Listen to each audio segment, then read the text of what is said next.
Welcome back to Girl Talk. Say if you are one of the many folks that suffer from anxiety or just, stress management, who doesn't have to deal with that from time to time, listen up because our next segment is going to be great for you. We are joined by Rena Kornblum, who joins us from Hancock Center for Dance Movement Therapy. And we are so pleased to chat with you today. Thanks for joining us. Thank you.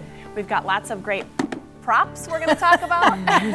Lots of fun things to do. But first, why don't you just tell folks at home, give us a little background about how dance movement therapy works. So dance movement therapy is a unique form of psychotherapy, and it helps people integrate their body and mind or become more comfortable in their skin, as it were. It helps people sometimes get in touch with feelings that they can't get in touch with just talking. And it works doing psychotherapy, but also teaching people ways to connect to their body and feel more comfortable inside. Wow. Well, I don't know if I can think of one person that couldn't utilize that tool in their life. I think that's really important. Rena, I have some experience in dance, and I know that it helps, mind, body, and soul, kind of like you're trying to explain. How is it beneficial to help specifically for anxiety and stress? I know many people that suffer from these things and really don't have an outlet to help. Well, when you're anxious, lots of things start happening in your body. First of all, tension, right away. Your breathing changes. Your body releases all these chemicals and hormones in your body that make it more difficult for you to function. Mm-hmm.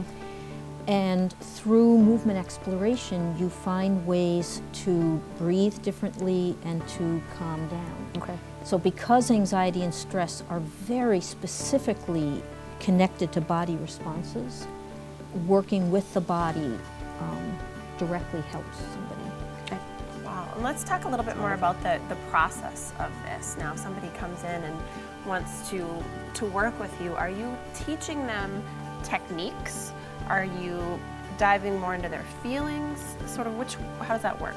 Well, it depends on what they come to me for. Okay. So if I have a therapy session, like I had a family that was dealing with trauma and abuse, and so I wasn't specifically thinking I was going to work on teaching them techniques, but with a mom who felt very uncomfortable with herself, I asked her to imagine that an animal that she liked, and she picked an elephant, and she thought it because it was so clunky, but as she was walking through the room, she was really walking really gracefully, and she picked up her trunk and she started doing this breathing. And so we took this breathing into this is a way that an elephant can calm down, and she really liked that and went back to her kids and said, I'm going to be the mama elephant and teach my children how to calm down. So this came out of working on her feelings. On the other hand, sometimes I go to a school or I have clients come specifically because they want to learn techniques. So then it's more psychoeducational. Okay. And then I might teach them a technique. Yeah, I was going to ask actually if you could show us some of these beautiful props here on the table. For example, what you do this with is them. something called a calm bottle. Yeah, we've been oohing and ahhing at the calm bottle. It's Just so the pretty. grid itself. The calm bottle is made with hot water, clear tacky glue, and extra fine glitter. And I talk to the kids about, or adults, when they're upset, I have them shake this bottle up as hard as they are upset, and it kind of reflects what's going on in their brain, that things are just going all over the place and how they're feeling, and they can see that literally, that some glitter's going up, it's going all around. But then as they breathe, and I teach them some breathing techniques, they can watch the glitter begin to settle, and they can begin to settle. And this is called flower or blossom breathing. So you open your hands as you breathe in, and close them as you breathe out.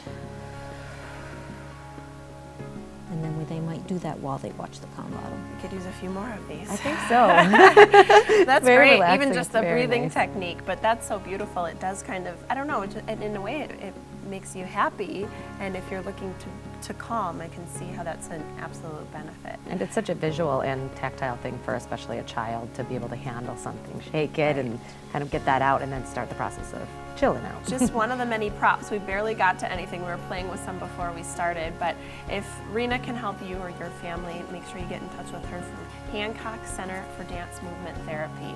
Thank you, Rena, for joining us. Thanks, Rena. When we return, So we're we going to can be get to the talking fun to Melanie, Madison Media. We'll be right back. See you in a minute.